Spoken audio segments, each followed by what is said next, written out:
Good afternoon. Hope you're doing well. We are going to be starting in just a few minutes. Hi, everybody. The commissioner's running a couple minutes late, just so we know. So I could probably start at least with roll call whenever you're ready. Perfect. Thank you. I appreciate it.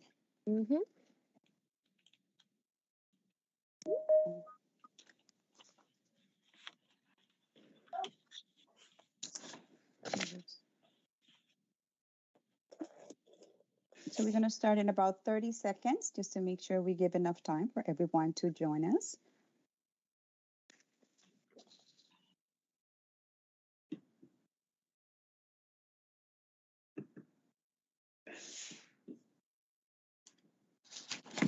We're going to go ahead and start.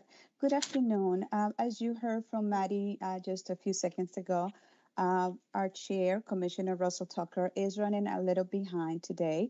So she has just asked us to go ahead because the agenda is a bit full, as has been our practice, and we always have a full agenda.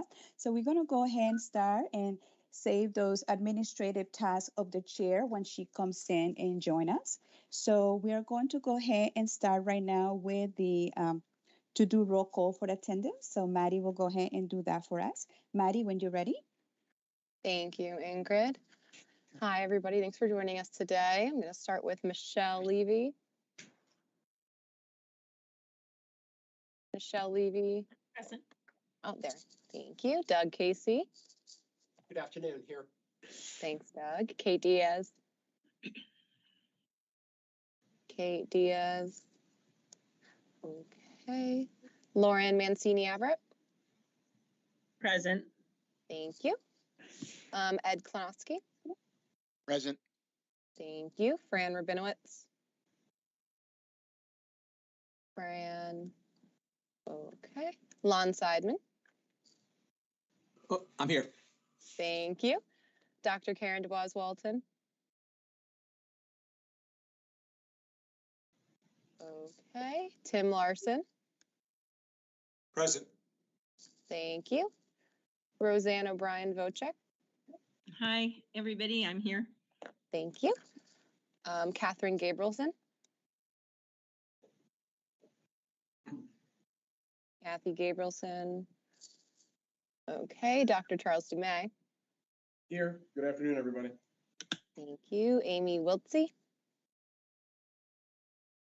Amy Wiltsey.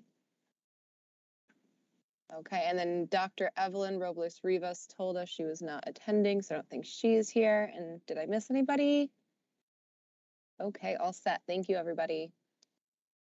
Thank you so much, Maddie. Thank you. So while we wait for our commissioner, we're going to go ahead and quickly just go over the agenda for today. So the first item of the agenda, one of the key aspects of today is going to be having the opportunity to hear directly and learn from the work that has been done through the Connecticut COVID-19 Education Research Collaborative. So that will be part of our agenda. In addition to that, we are going to be going over some of the incredible work that you all have been engaged since the last time we were together. And we can definitely tell you have been busy. Thank you so much to Paul Castiglione for bringing you together and serving as a resource to all of you. So Paul, thank you so much for your support to the work groups. So we will be hearing from you as well. And then we're also going to provide you some time today to go back to your groups and begin to redefine everything that you have accomplished so far, because we need to keep in mind the timeline and the deadline for the submission. So we will discuss that a little further later on. So that's the goals for today, the meeting objectives for today. So given that we're still waiting for our commissioner, why don't we go ahead, Irene, and start with the research update. So is Ajit and our guests available? Actually, Ajit is in the same conversation with the commissioner. Okay. So I think what we have to do is we'll skip that item for now until he can come back to be with the team. And maybe we just go right into the report development. Yes, thank you. So, Irene, would you mind pulling up the PowerPoint so that we can pick up from there? And thank you so much for your understanding and flexibility. As you can tell, this work group, we're not going to stop. We're going to keep moving forward because there's a lot that we have to accomplish. So when they're able to join us, we will go ahead right back into it from their perspective. So as you all recall, the key outline, excuse me, for the report are these different aspects. And today, what you're going to be hearing from the Connecticut COVID-19 Education Research Collaborative is going to be specifically to add to this report as well. So you will see, you will be able to make the link. We work on the different work groups, and each one of these work groups, as we have been seeing in the Google document that we have put together, a lot of the information that you're sharing. So today we are actually going to go over that information together. So Irene, can we just go to the next? Yes, perfect, thank you. So just to refresh us with the timeline, today, May 16, right there, we had asked you to bring forward at least 4 to 5 pages of content as a draft of the work that you were assigned to do. The next piece that I would like you to actually look at is the May 30th timeline. May 30th is when we're asking you to submit the final draft. And as you can see, we're still using the language of a draft. Your efforts will be a draft into we come together, consensus, and submit the report. So to that point, this is going to be a draft. June 30th, as you can see, the commission is going to be sending the final draft. We are going to be reviewing the final draft together. In June, I'm sorry, during the month of June, there's going to be some work that is going to be happening. So through the draft, and then you're going to have the opportunity to review the final draft because the report is due July 1st. So as you can tell, we are on a tight timeline. By witnessing the work that you have done, we can definitely tell that you have taken on the task of every single one of your work groups and really question and interrogate what the goal of this report is and some of the things that we definitely have to do. So for the purpose of our time together now, we are going to be asking each one of the work groups to provide us with a summary of everything that you have accomplished so far, highlights of what you have accomplished so far, and what questions continue to resonate for you regarding your task. What are the research or resources we can provide you with? So that's going to be the process that we will have, that we will begin to go through as of now. So before I move us forward, what questions you might have of me regarding the process?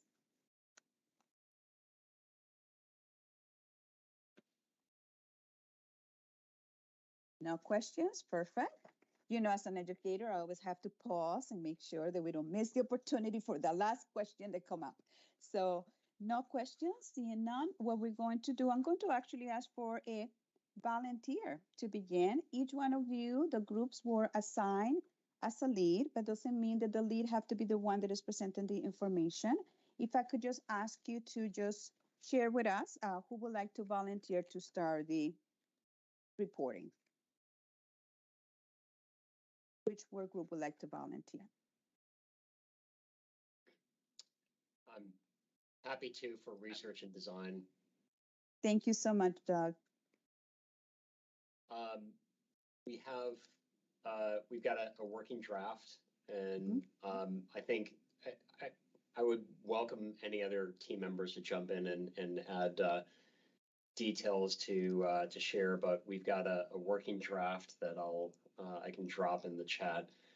I think one of the key concerns that we had is answering the questions that the statute requests, and the statute is pretty specific about the design of a remote learning school that allows for opportunities for students in K through 12, and really getting down to 180 days a year, 7 hours a day, sort of that traditional model. And after some discussions that we had, and also talking with the infrastructure team, Lon and Ed, really good sort of interplay there, talking about how do the demands, the infrastructure demands and the costs interplay with the design. Obviously, the two are really interwoven. And what we came up with is sort of answering the question that was asked, and what that might look like, but also offering some other options. We felt strongly that we wanted to answer the question that was asked, but also to say that's one approach, but we also encourage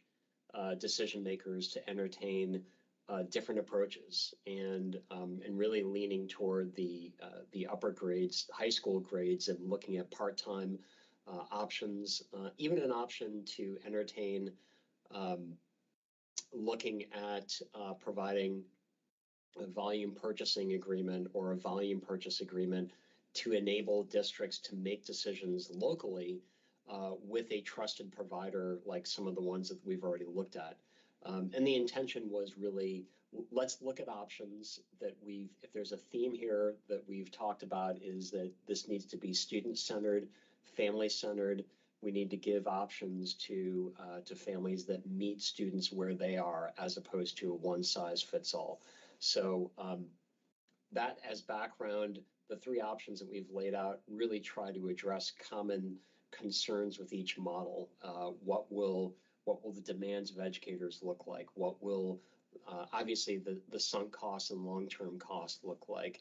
What will enrollments look like? All these sort of sticky issues that once you get into them, you realize there's a lot of nuance and detail in the matter. So I'll pause there. It's a working draft. I think we could probably add additional detail out, but I would welcome input from any of my other team members. Thank you, Doug. Any of them other members of the team would like to add? I would just add, just from an infrastructure standpoint, the cost varies widely based on whether you decentralize this or centralize it. And that's, I don't want to speak for Ed, but I think, our challenge was, if you do it as a remote learning school, even though it's remote, you have to have a school to operate out of, versus do you make use of existing capacity in existing school districts where you already have all the equipment. So the cost from an infrastructure standpoint, this is what Ed and I really were struggling with, was, sure, we can go to B&H photo and video and go on a shopping spree. But, depending on how you approach this, you either have the equipment already in an existing school system, or you need to build it all from scratch and then have a whole support layer underneath it. So, you could go from free to, you may as well build a school. And that was kind of what we struggled with. I don't know if I captured everything, Ed, but. Yeah, you nailed it. I mean, I'm not sure that it's useful to do an exercise to price out 9 different models. And I really think part of our obligation as the community of inquiry in here is to come up with no more than 3 options that we then lay the cost structure out for the districts, for the state, I should say. Because it's just very, very difficult to price out what it would cost to do this without some pretty powerful operating assumptions. I mean, I'll just give you one for instance. Content. If you're going to buy or rent it, you can price that out. If you're going to imagine that you're going to create all of that content de novo within the states, and we'll all be dead before we're done with that. So, I mean, we need to be able to say, no, we're not creating, we're buying or leasing. And then the price out becomes relatively straightforward. Just an example. Thank you.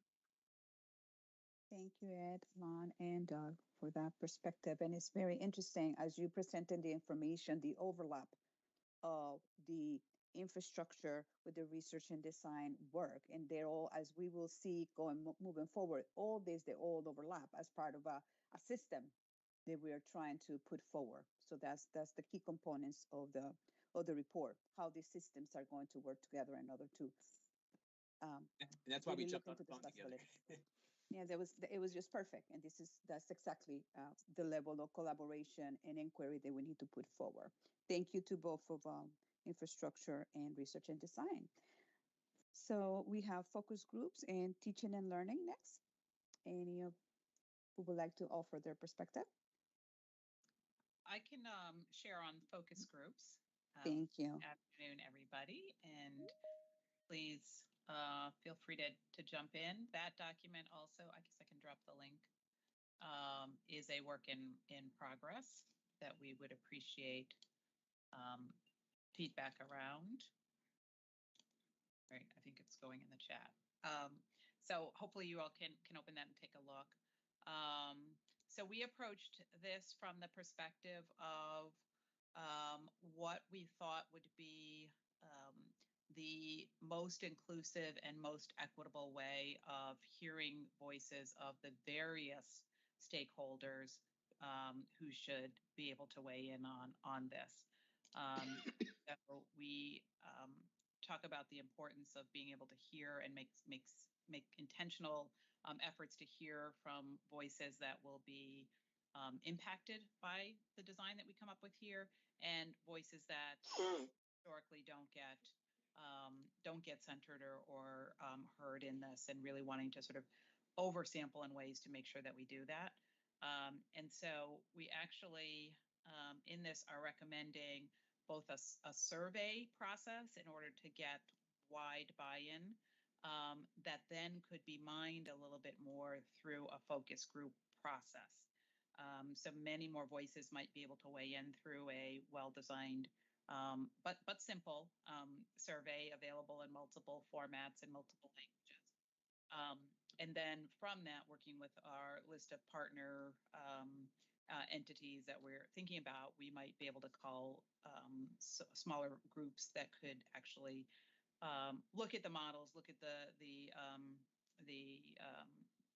survey results and other data, and we could dig into a little bit more.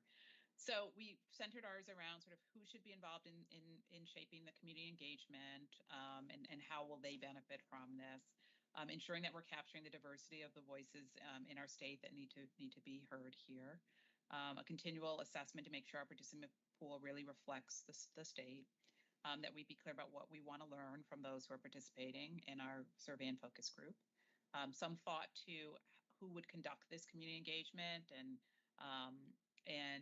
how will results and feedback be given back to participants, so it's not just a let's mine information from people, but it's an actual feedback loop.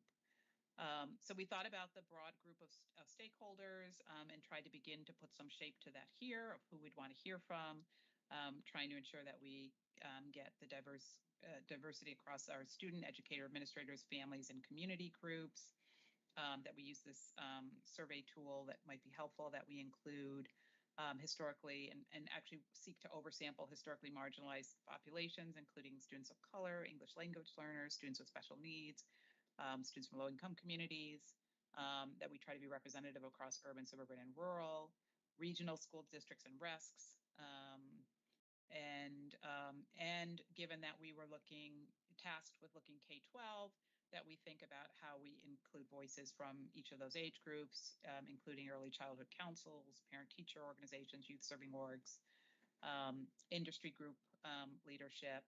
So we ended up with a list, if you see the list of bullets, if you're in the document, like 20 different groups that range from student families and educators at the various levels, teachers and administrators, superintendents, local boards of ed, educator affinity groups, ed prep programs, as I mentioned, the urban, suburban, rural, RESCs, regional districts, seeking to sample from Title I, special ed, alliance districts, MET, right? So this whole long list, I won't read it all, but important bullet is the last one, where we're still looking to make sure that we have captured who we need in this. So we're looking for additional input around what's missing here.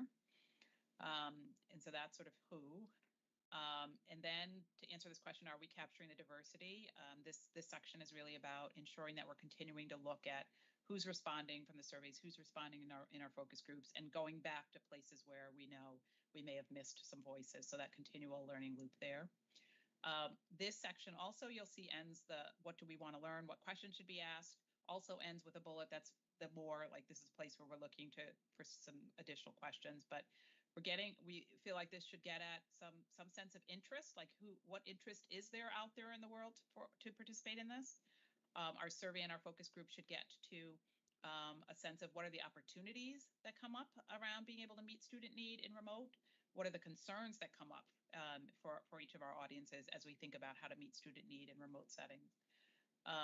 We wanted to be able to get to the needed supports in home and community. What do we need to from the perspective of our participants? What do we need to be ensuring we're planning for? What barriers might be there for participation? We want to explore ways to create a real sense of a school community in a remote setting, and ways to create the connection with the sending school community. So those were some of the areas we know we wanted to delve into. Around the who will conduct, we recognize that this is a big chunk of work to be done, and that dropping this in the lap of the State Department of Ed on top of all the other things that they're doing. So we include in here that we think that support should be given to really do this well and do this in a way that perhaps consultant support could be engaged for the design and analysis of quality surveying and to really implement the focus groups well. So that's included in this section about sort of who will do it. We do include in here a sense that there should be feedback given back to participants. And then we end with a timeline that I think for me was one of the hardest to actually think about in isolation of not sort of knowing where the other groups were landing. So take that as more a sense of what needs to happen and in a sequence, and take the dates as needing to be. We can do with the dates as we need to think about that. So that's where we are. The end part, just those are sort of our working notes, but that's the bulk of the document thus far. So I think I see Chip is on, and not sure if is Evelyn on. If my group wanted to jump in and add anything, please do. Thank you. I see Chip's thumbs up, so thank you. If I can just add, Ingrid, Karen and the team for the focus group development, I really appreciated the organization of your document, and as well as the rationale. It's such a strong rationale that I think that has to be included in this report. So I just wanted to recognize the group with the work, really all groups, but it's such a sound rationale and such an important phrasing. So I appreciate all the work that was put in here. Great. It was a good group to work with on this. I appreciate it. Thank you. Thank you.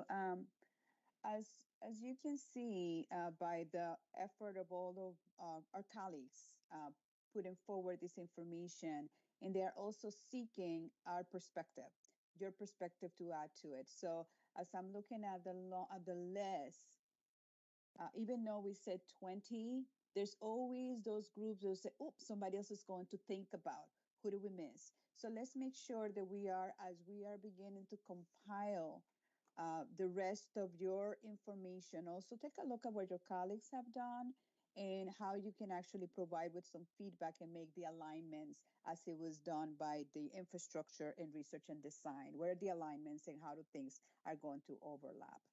Thank you so much for that information. So then we have teaching and learning.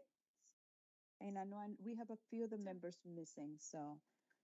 Yeah, I can jump in, and certainly Rosie, I know, is a part of this group, and I think she's on the call.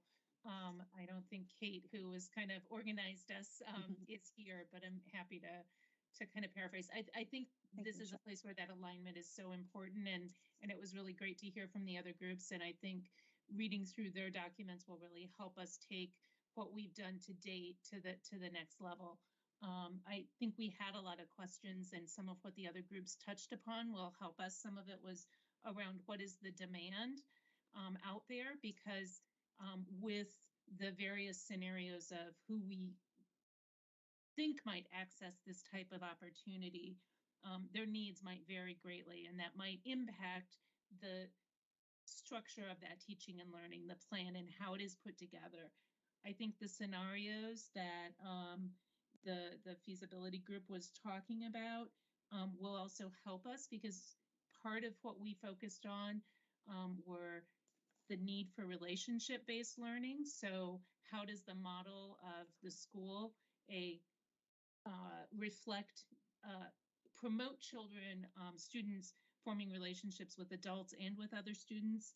and also thinking about the cultural context of the community. So how does that feed into the curriculum, and how do you ensure that the curriculum and the experiences are relevant to the children in the community? So I think we can respond very well in some of that. We laid out a lot of kind of guiding pieces, and I think we'll be able to build further based on, you know, looking at the other groups' work. I think I did. Oh, I added it to the chat but didn't send it, so I've put the document there. We still have a lot of comments going, so we have a ways to go to certainly refine that. But I think we have a really good start and had some really rich conversation. Rosie, do you have some things to add? I would just, great job, Michelle, because we are in kind of a disarray with just a lot all over the place, I think, if you look at our document. But I think one of our concerns was, what are the ages of the students and what is appropriate for students? And so we had a really rich discussion at our last meeting on how would you engage primary kids, early elementary kids, and what is appropriate for those kids versus middle level and higher level. So that was a big concern for us, just knowing what is the age group. Another one is this going to be a full-time remote learning opportunity for kids, or is it going to be you could come in for one class here or one class there? So how comprehensive is it? We also talked a lot about what the curriculum might look like, and I think and jump in, Michelle, but I think we pretty much landed on it should be whatever the state standards are for regular education. It should be aligned with that so that we know that the kids in the remote learning programs are getting what we in Connecticut believe is appropriate for our kids. So the state should be, or somebody should be overseeing that piece so it's equitable across the state. We have the same expectations for those kids. We talked about probably the biggest Band-Aid that we had with remote learning during COVID was the fact that we just threw people in and didn't provide the professional development that's job embedded, and in just constant professional development and learning, making sure that we're using research-based and best practices for using the technology in the school and whatever that's going to look like. Like Michelle said, we had a lot of questions about what is that going to look like as far as just the structure of the remote learning, so the research and the design piece, and just a lot more questions than we had answers for. So we got a lot of work to do, but I think we've had some rich conversations, and I look forward to having even more. Thank you so much to both of you, Michelle and Rosie, for that, for your report. Definitely, on behalf of the department, I just want to put into this place how incredibly grateful we are of the process that you're undertaking, not only about the engagement of the conversations, but as we take a look at I've been reviewing the document, so I'm going to make it personal. Looking at how you're questioning each other as you are going through this. Are we talking about this or should this? And interesting that we're talking about remote learning as a process. They were able to accomplish what we accomplished in this remote environment. So thank you for everything that you have accomplished so far, for the draft, to all the questions that you still have, because that's what the processes should be. It's about constant inquiry and really looking at what it is that we're trying to accomplish together. So thank you so much for everything that you have accomplished so far. And we have a lot more work for you to do, as you know, and we are going to give you some time today. And I know that the information that you're going to receive today is going to also help you, not only what your colleagues have shared, but the report that you're going to be hearing from today is going to help you as you continue to redefine and refine the process that you're going through. So with that said, it is my understanding that Ajit is available, and we have the members also, our guests here. Irene, or Yes, okay, we do. perfect. Yep. I Okay, think perfect. we handed over to Ajit and the team. Perfect. Ajit, you have the floor. Great. Thank you, Ingrid. Thank you, Commissioner. Sure. Thank you, Irene. Good afternoon, everyone. During the pandemic, the early days of the pandemic, we set up attendance data collections to track attendance. on a monthly basis. We looked at the data separately for remote attendance versus in-person attendance, and we've routinely presented that data. At the end of last year, we administered assessments after a year's break, and I came to the first meeting of this commission, and I shared some of what we learned from the assessment results through the pandemic. At the same time, the statute, obviously, the legislature actually passed statute that not only established this remote learning commission to look at remote learning more systematically and comprehensively, but also mandated a remote learning audit. And that remote learning audit expected the department to not only look at student learning and attendance, which we had started to report on, but also look at a lot of elements that are not part of our data, like the curriculum that was used, the extent to which the teacher was able to finish the grade level curriculum, social emotional supports available to students, et cetera, et cetera. So it asked to look at a lot of things.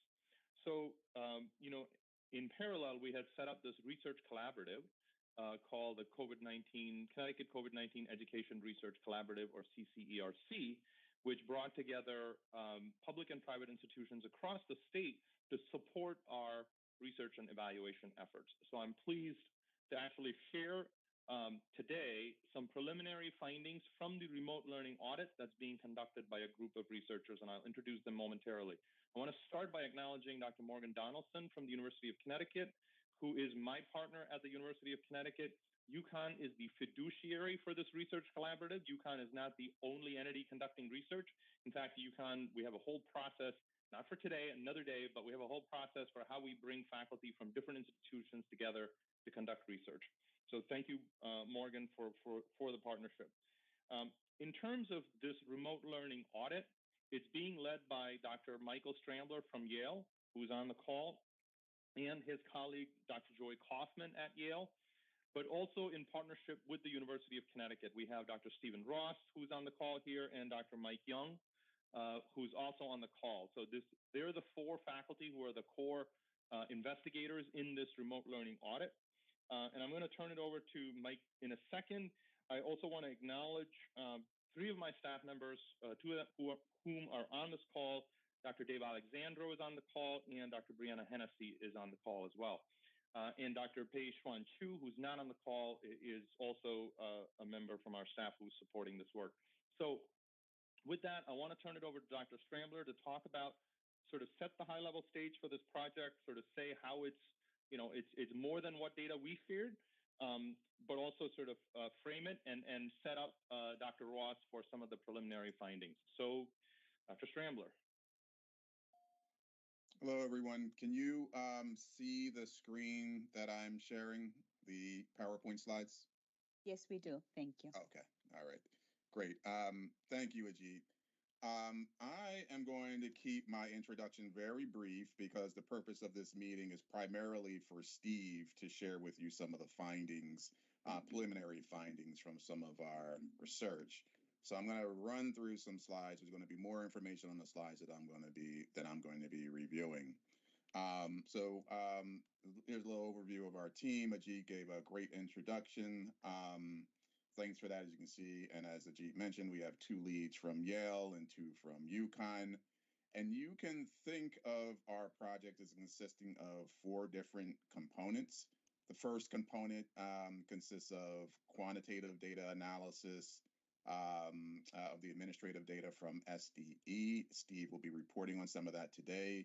The second quantitative data effort consists of administering a district inventory to districts and a teacher survey to teachers, and we'll be collecting qualitative data through focus groups with teachers. Ultimately, our goal is to integrate all of this information through a mixed methods approach.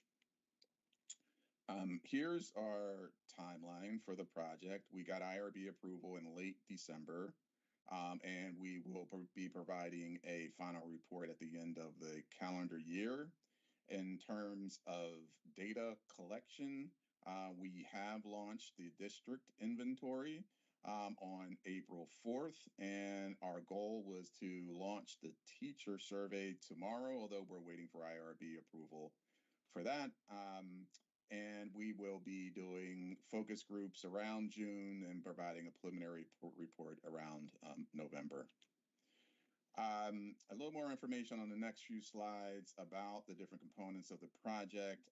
For the district inventory, as you can see, we're targeting a wide range of educational organizations beyond just public school districts. And to date, as I mentioned, we launched the survey on April 4th. To date, we have about 100, a little over 100 responses.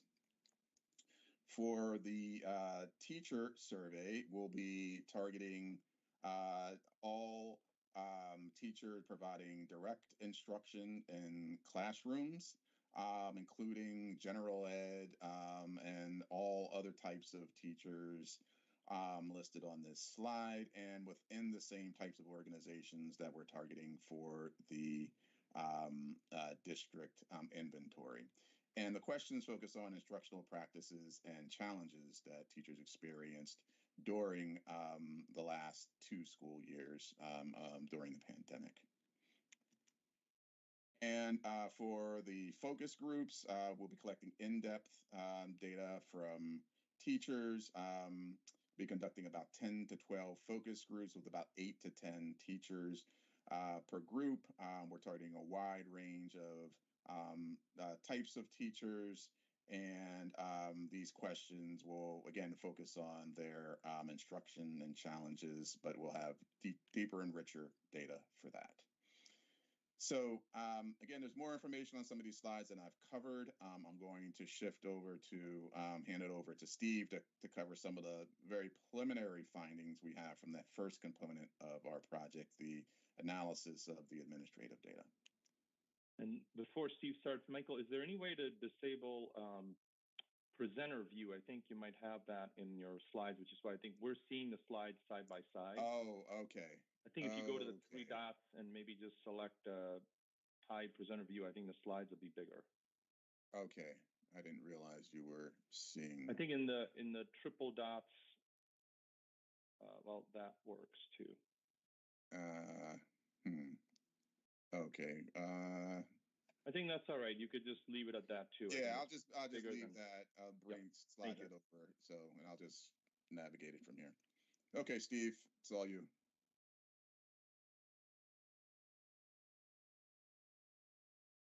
Steve, are you there? If you're there, you're muted. Sorry, I was muted. Mike, you'll advance the slides whenever I say next slide. Yep. Great. Just tell me when. So basically, this is a first pass at our administrative data analysis. We'll be looking at 3 key outcomes. One is initial enrollment as of 1st of October 2020, coming into the pandemic, the first main full school year of the pandemic. Then looking at attendance over the entire year is our initial pass, and then looking at student learning as captured by those test scores that were administered, the standardized tests that were administered in the spring of 2021. The key focus is going to be sort of seeing how much providing an in-person learning option at the district level mattered for student outcomes. Next slide. So as I said, we're analyzing these 3 outcomes: enrollment, attendance, test scores. Essentially, there's 2 research questions, which is how do outcomes change during the pandemic relative to previous trends? In that case, we'll be comparing alliance and non-alliance districts for a bit of a benchmark. You've already seen the patterns I'm going to show you through the results that CSDE is presented, but I'm going to give you some of those results just as a reminder. The key thing that's going to be new is trying to understand whether if a district was providing more opportunities for in-person learning through either hybrid or fully in-person schools as an option, is that going to ameliorate any of the negative effects of the pandemic? And we'll also be examining these separately for whether the district we're looking at had a very high share of students with additional needs, free and reduced price lunch, special education, English language learner, or whether it was a school that had a low share of such students. Next slide. This is a basic enrollment trends, focusing on early grades, especially kindergarten and pre-K. You're going to see pretty sizable declines for both non-alliance and alliance districts, where the far right-hand side dot is as of October 1st, 2020. You'll see these substantial declines on the order for kindergarten of between 8, maybe 8% for non-alliance districts, and more like 12% for alliance districts. Next slide. That's just to give you a sense of how I can show you what's going on with various outcomes over time. But then in order to sort of look at the effect of providing an in-person option, we're going to have to estimate statistical models to sort of compare districts that provided in-person options to those that did not. For fall enrollment, it's going to be relatively simple. Was there some type of in-person option, hybrid or full-time, in September? As we get on to looking at attendance or test scores, we need to measure how much opportunity there was over time. And so essentially what we're going to do is we're going to add up week over week. Was the school hybrid? Was the school in person? And the more weeks that there were some type of in-person opportunity, the more opportunity the student had. So a hybrid week might count as approximately half the week in person, and a full-time week in person would account for the full 5 days. Just to give you a sense, a district at the 10th percentile of providing in-person over the entire school year gave students who fully took advantage of it about half their days in person, about 43%. But at the 90th percentile, a school district would have a typical student getting 97% of their days. So there were some districts that were virtually in person the entire year. And then again, we're going to cut this to compare districts that have a high share of students with high needs, 68% at the 75th percentile, versus a relatively low share, 23% at the 25th percentile of districts. Next slide, please. So going back to our kindergarten losses, one of the first things we can ask is, do schools that offer an in-person option at September receive more fall 2020 kindergarten enrollment than what we should expect based on past years? And the answer is, if there's any positive effects, it's very small, maybe at most half a percentage point, and likely no improvement whatsoever in our poorest, most disadvantaged districts. Meanwhile, in comparison, our most disadvantaged districts were alliance districts were losing like 12% of kindergarten enrollment during that time. So in-person option was not affecting enrollment positively. Next slide. If we turn from looking at kindergarten, where there were large absolute losses, we can also look at losses from continued enrollment. So if you're looking at kindergartners in the pre-pandemic year, 2019-20, did they enroll in public schools the next year? First grade, do they enroll in public schools the next year? Likely in second grade. Again, you will see losses. Interestingly, these losses tend to be in the non-alliance districts. So very small losses in continued enrollment, mostly in elementary school grades in the alliance districts, but larger, like for example, for first grade, we're seeing losses from enrollment drop from about 98% continuing to about 95% continuing. Next slide.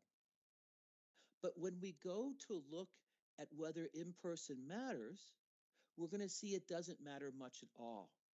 Now, comparing the yellow to the gray line, the yellow line is that there is an in-person option in September. Now we look at schools that have more high-need students. And the gray line is there is no in-person option. It's all remote in September. And we look at the same group of schools, more schools with more high-need students, 75th percentile. And you'll see that these lines really lie right on top of each other. So they're really, if we control for the type of school, even if there were different enrollment impacts by the type of school, if we can control for the type of school, we look across all the grades, on average, it doesn't seem to really matter whether there was an in-person option for enrollment. Next slide. Now that's going to change for attendance. This is to show you our attendance numbers, first by alliance district and non-alliance. They aren't that different, a little better in the non-alliance, but not a lot better until you get to high school, this green line here. But what you're going to see is when we get to 2020, there's pretty dramatic drop-offs in attendance in the Alliance districts, again, especially in high school, where attendance is falling from a little below 92% in our Alliance districts down to about 86%. Pretty big drop in attendance rates over the entire year. Next slide. So we're going to again look grade by grade. And again, I want you to compare the gray and the yellow line and compare the blue and the red line. The blue and the red line is for our districts which have less high need students. There's slightly a perverse result here, but maybe it's not entirely surprising for an affluent group of students who are very much online. Getting to work in person takes some effort on the part of the parent, on the part of the kid. And the red line is going to be more in person, and attendance actually looks better for remote among our affluent districts. Maybe it's just easier to sort of log in. You can be on your Game Boy anyway. There's very little cost to actually log into class when it's in person if you could do a variety of things. On the other hand, when we look at our schools with a higher share of high need students, then you're going to actually see patterns where having an in-person option really helps, right? So if we look in elementary school and into high school at the gray line with less in-person, more high need students, we're seeing a substantial erosion of attendance during the pandemic. And at least for elementary school grades, when you provide more in-person learning, these hits to attendance that occur in our poorer, more disadvantaged districts get smaller, right? We're only looking at about a 1 percentage point loss here between first and fifth grade in terms of attendance, but it's more like 3% in first grade and 2 to 2.5% in other elementary school grades if we don't have a robust opportunity for in-person learning. So this lack of in-person learning seemed to lead to more disengagement, less attendance by our students in these high need districts. Next slide. We're going to see the same pattern when we look at test scores. In-person makes a difference. It improves things, and it's going to be especially improve things for our high needs districts. Let's focus on the left-hand side for our ELA test scores. You'll see what you've already seen from Ajit and his staff, that there definitely were test score losses during the pandemic. Students were doing worse. But if we want to look at this gray line again and then compare to the yellow line, this gray line is the lowest line the entire way through. And this gray line is our districts that have more high need students and had very minimal in-person options or much less in-person options. And that's where the test score losses were the largest. Math score, you're going to see the gray line again for the elementary school have the largest losses. The blue is going to be less in person for the schools that had less high needs. Again, compare blue-red, more in-person, things are better. Compare gray-yellow, more in-person, things are better. And when you look at it, the biggest gaps are often for the gray-yellow. So giving this in-person option in our higher need schools, where in fact there was often less in-person option, did a better job of eroding the negative effects of the pandemic. Next slide.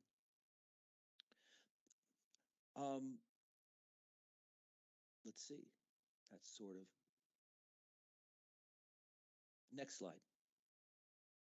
Thank you. Sorry, there was a problem. I think there's a duplicate slide there. So the last thing we haven't really talked about, and this starts to exploit the data that Ajit talked about where they collected monthly attendance data. We haven't used that attendance data. We've ignored whether students are actually attending in person and just looked at how the school was doing overall, or the district was doing overall, if they provided an in-person option. And so now what we're going to see is what was the take-up of this in-person option in November, February, and May. If we look at all the schools that provided an in-person option, how was take-up? Take-up was pretty good in the non-alliance districts, especially in low grades, and it improved over time as we went to February and then into May. But take-up was not as good in our poorer alliance districts. And take-up got worse for higher grades, where we know the attendance impacts of the pandemic were worse. And maybe more importantly or interestingly, I want you to compare November for our alliance districts to the blue line in February, February for our alliance districts. And notice things don't get better by the time you get to February. Finally, by May, things start to get better. But this is a very important phenomenon that takes place. After Christmas breaks, a lot of our poorer districts that were either mostly hybrid or even entirely remote, they start to become more online. They start making that move to being in person. But what you don't see is a real quick follow-up, right? So we don't see students taking that up quickly. So in January and February, schools start coming online full-time or hybrid, but students sometimes take months to respond to that, and they just stay remote for several months before they finally transition back. So it's not till we look in May where we start to see, we start to see this low take-up rate for our alliance districts falling. And so it's not just a hit that when you start remote in the fall, especially in our poorer districts, if even when you transition back to in-person, it takes you time to get the kids back in school in person. So it's a double hit. The 2 months you took to become in person becomes 4 months because it takes another 2 months to actually get the kids to take it up. Next, could you skip 2 slides, Mike? Because it's the cleaner story. So this is going to show you a very similar analysis of test scores, but now when we compare red and blue, we're not comparing high needs districts to non-high needs districts. We're comparing districts where very few students took up the in-person or a lot of students took up the in-person, right? And so the blue line, for example, is going to be you have less in-person option. The red line, you have more in-person option. But, also have the red line, you have more in-person option. That's the school gave the students more opportunity. But comparing the red and blue, we can see the take-up, because in the blue line, take-up was very low. A lot of students were remote. In the red line, a lot of students were in person. And you see that a lot of the improvement that we get because this district was offering an in-person option only comes when the students really took it up. And so getting students to take up this in-person option is a big part of getting these test score gains that we see from providing the in-person option. Next slide. Quick summary: negative effects of the pandemic on enrollment, especially in kindergarten, on attendance, especially in our high needs district, and on test scores, especially Smarter Balance, not so much on the SAT on 10th grade or 11th grade tests. Most importantly, providing an in-person option, while it didn't have much impact on initial enrollment, it had substantial improvements on attendance in elementary school for our high needs districts, and it had substantial improvements on test scores for all of our districts, with the largest effects tending to be, especially in the early grades, among our high need districts. Next slide. This is going to be especially true when students are really taking up these options. We know that take-up was lower in our alliance districts. There's evidence that even when the schools came online, because a lot of those alliance districts didn't start remote. They started remote, they didn't come up in person very quickly. But even when they finally do, students were very slow to transition back to being in person. Next slide. In terms of what we're doing going forward, we do want to spend a lot more time looking at this big drop-off in enrollment in kindergarten. We know that there were about 4,000 kids missing in October 2020 compared to a typical kindergarten class statewide. Interestingly, we saw an extra 1,500 kids appear in first grade October 2021 relative to a typical 100 to 200 kids. So we don't know what kind of impact there was on preparation for the following grades. It's one thing if kids don't start in kindergarten in October and then they start in kindergarten the next year. It's another thing if they come 6 months late or even don't even attend kindergarten and then show up in first grade. So we think that's important to investigate. We also haven't had enough time to truly look at special education and English language learners, but we do wonder about the impacts on retention and new designations and whether that has effects on longer run outcomes for this population. Thank you very much for your time. We welcome any questions. Thank you, Steve. Really appreciate this summary, and Mike, your screen is still on. Are there any questions for Dr. Ross or for Dr. Scrambler? I just had a quick question. Is there anything positive that we can say that remote learning has brought, given your research? Right now, I don't have anything positive to say about remote learning, but remember, responses could be heterogeneous. Right, we did see attendance rise for our more affluent districts, but on the other hand, we saw test scores fall for those districts. And so I'm just not sure that those increases in attendance are something we can say positive things about, because like it could be these students were sort of more likely to attend because it didn't take effort. And in fact, their test scores went down.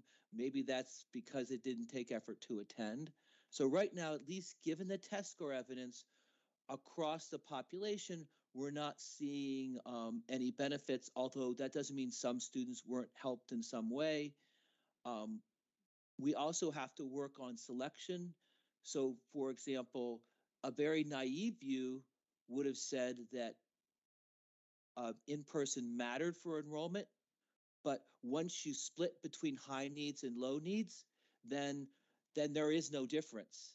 And so we're trying to be a little more careful and revisit all of this, trying to get a much more careful comparison of very similar districts that offered remote versus versus districts that didn't offer remote. So we will be refining this analysis over the next few months, and results could change. But right now, the broad story is the districts that offered more in-person opportunity and that had better take-up of those in-person opportunities seem to have better outcomes for their students, especially in our disadvantaged districts.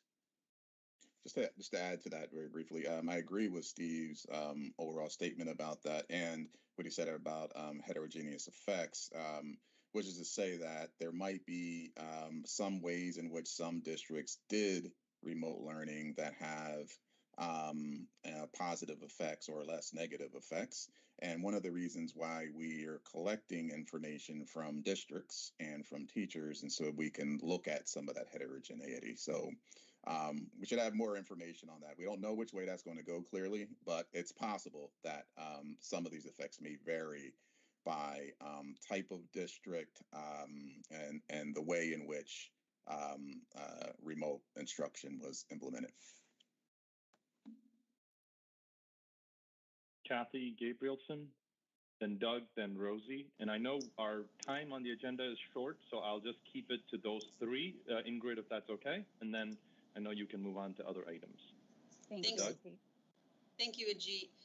I just wanted to ask a question. You had indicated, Dr. Ross, that you couldn't say anything positive about remote learning based on the data that you have and that you presented today.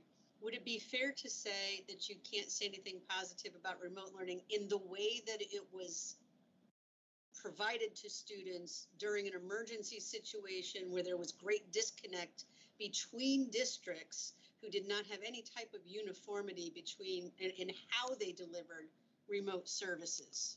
And that certainly goes to Mike Strambler's comment, where Mike said that once we get the district inventory in, we're able to analyze the district inventory with the, we might find, for example, that there were places where remote learning seemed to work just fine.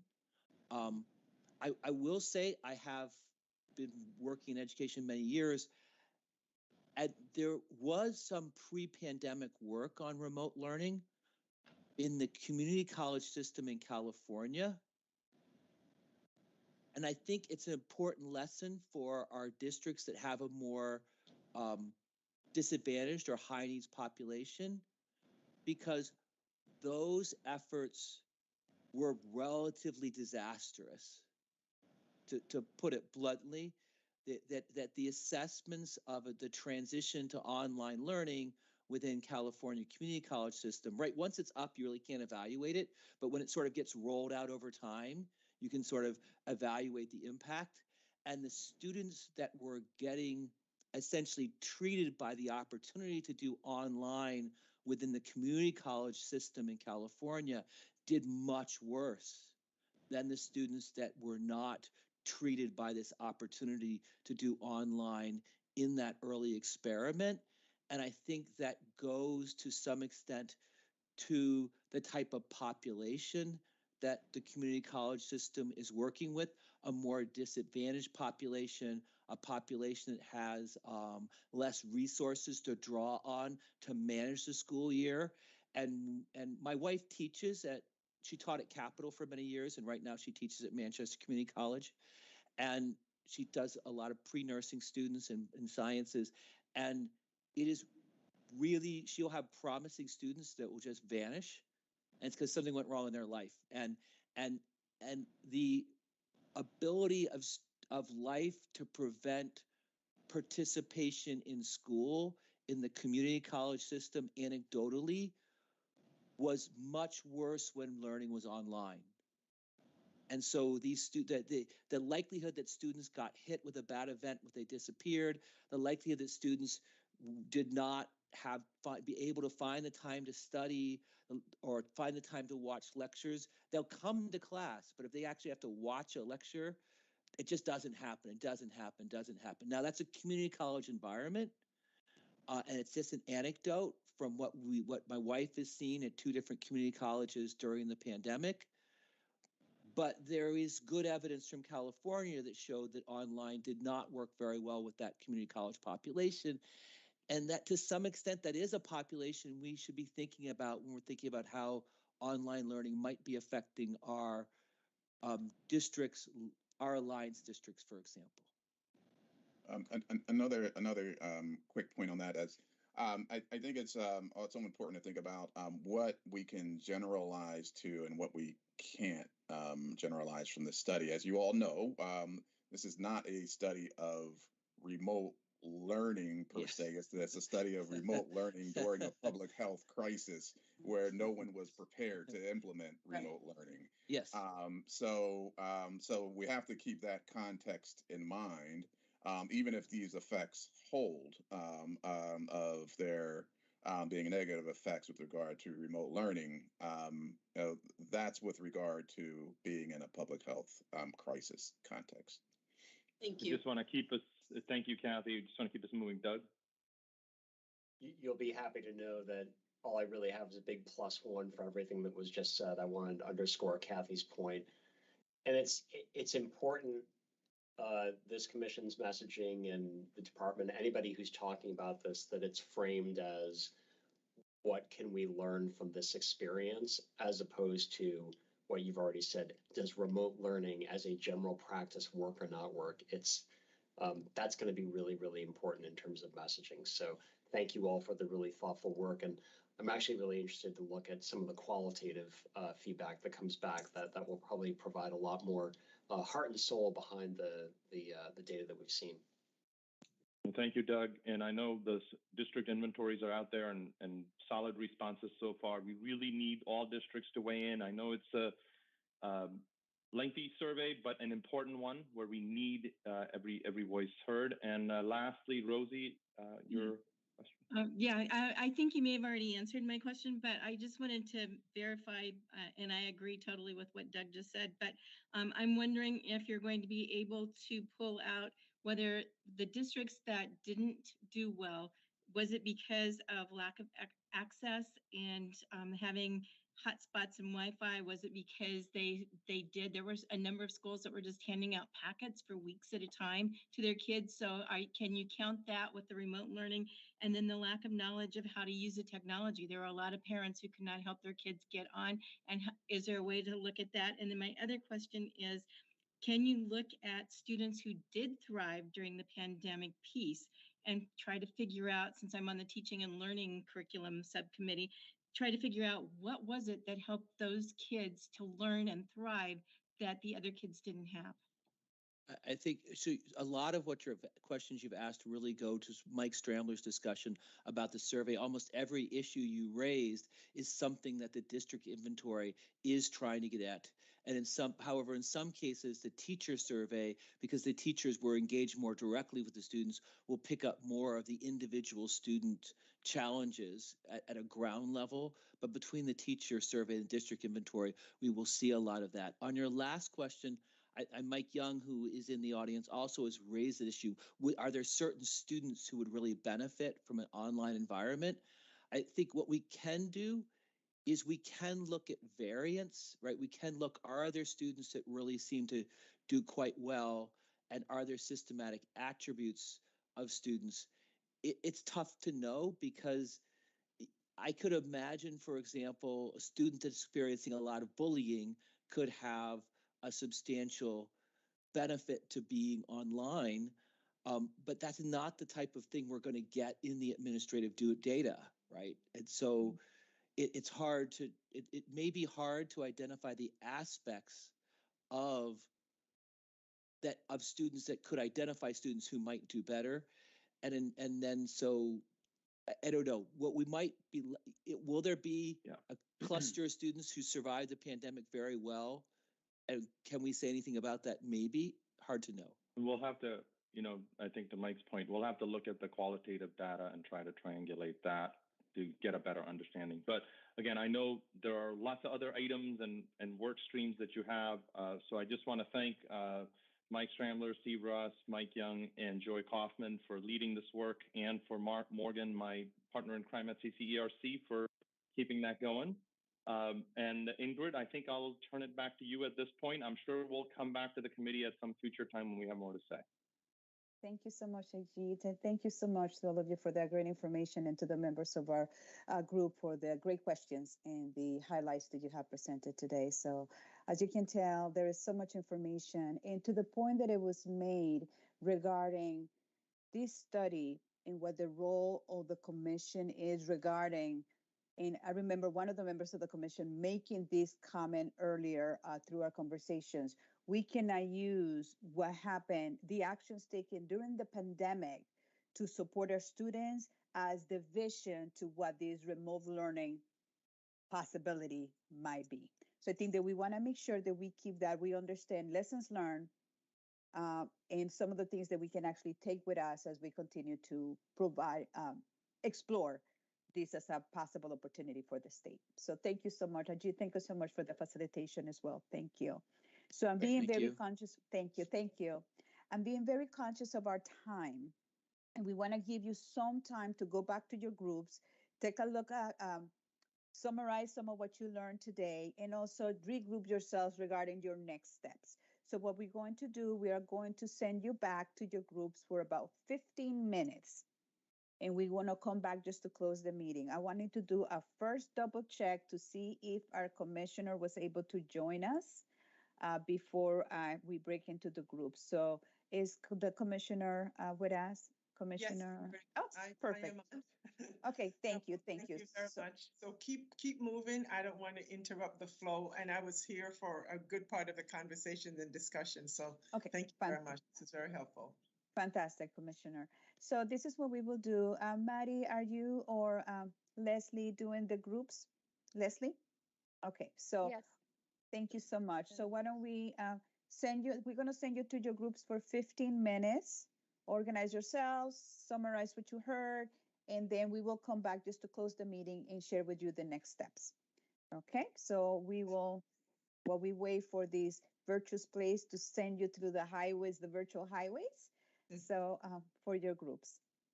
And Ingrid, I would also add, as you're in your groups, think about what else might you need in order to get towards that May 30th next step. Thank you, Irene.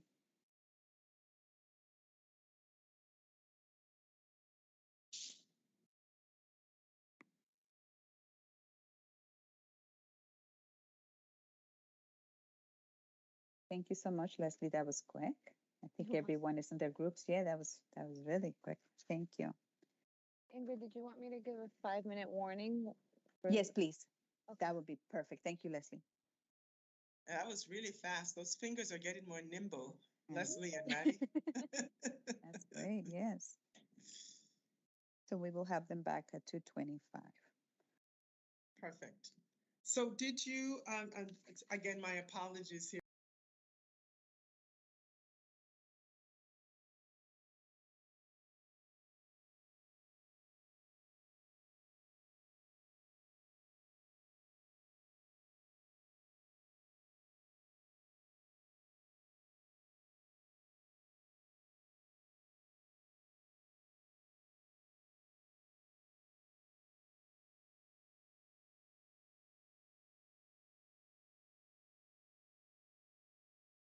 This is my Ed 2 cents for Flanowski. what it's worth.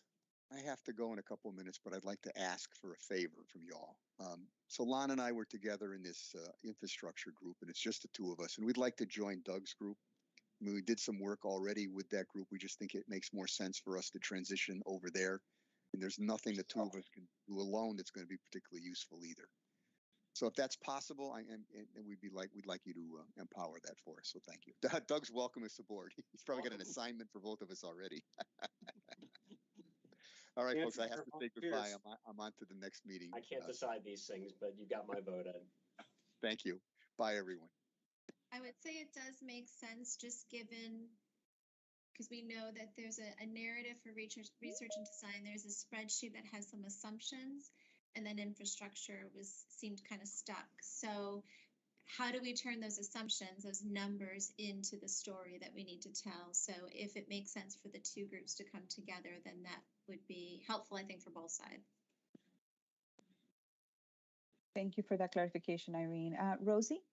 Yeah, just along with those lines, Michelle and I were just talking, we're having a really difficult time knowing what the models are from research and design so that we can then, curriculum, teaching and learning is going to look different whichever way that you put it. So if we could have, it looks like maybe 3 different models, but if we could have whatever those models are that research and design and structure is going to put into place, we can then target what we think needs to happen for teaching and learning with those 3 different models. And I think that would be really helpful for us.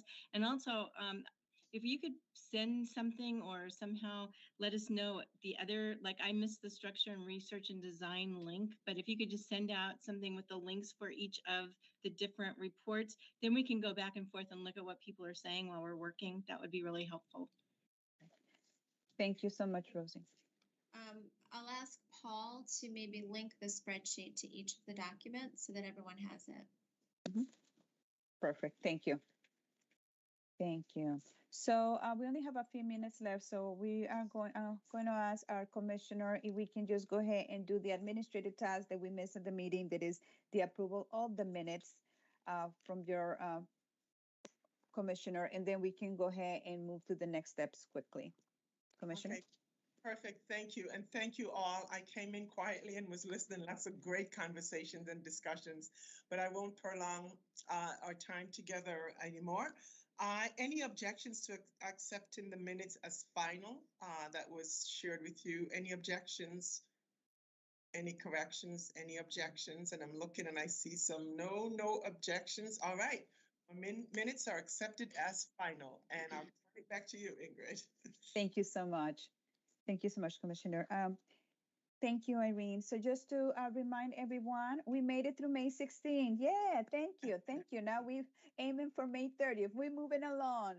So for May 30th, it is the final. I see all the, thank you. The final draft is to be sent for the inclusion in the report. So continue to work through what you're going through. Make sure that you reach to our colleagues of the State Department of Education, Paul and Irene. So that if you have any questions, and they will be able to provide you with the support. The next meeting that we have together is June 13th. So once you submit your draft, May 30th, our colleagues of the State Department of Education are going to collect everything that you provided, and they are going to be working on a draft that they are going to be presenting to all of us June 13th. That draft, that meeting is going to be specifically for us to go through the information that is going to be presented. So it's going to be a working session in which we are going to now begin to really make the final decisions regarding what the draft looked like, the information that has been put together, and what the final recommendation of the Remote Learning Commission is going to be. So June 13th, the whole time we're going to be working together reviewing the draft. If for any reason we need to change times, we will definitely let you know, or the agenda, we will let you know, but that is the goal for the June 13 meeting. With that said, if there is any questions from the members of the commission, I will turn it over to you, Commissioner, so that you bring us to a conclusion. Let's see if we have any questions. Any questions or final comments?